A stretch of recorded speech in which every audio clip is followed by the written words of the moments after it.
అత్తయ్య ఒక 2 రోజులు మా ఇంటికి వెళ్దాం అనుకుంటున్నాను. అవునా? ఈ మాట 2 రోజుల ముందు చెప్పొచ్చు కదా. మరి మీ అక్క వెళ్తానంటాను పుట్టింటికి. అవునా? మరి అక్క వాళ్ళ ఇంటికి వెళ్ళకపోతే? సరే, మరి తను వెళ్ళకపోతే నువ్వు వెళ్ళు. ఎవరో ఒకళ్ళు ఉండాలి కదా. సరే అత్తయ్య.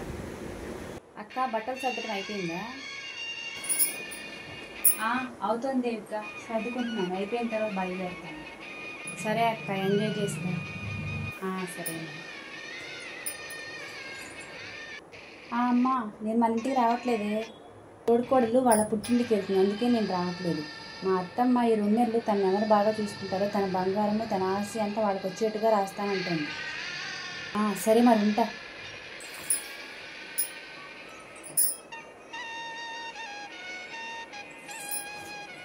దేవిక, నేను మా పుట్టింటికి వెళ్ళట్లేదు. నువ్వు వెళ్ళు మీ అమ్మ వాళ్ళ ఇంటికి.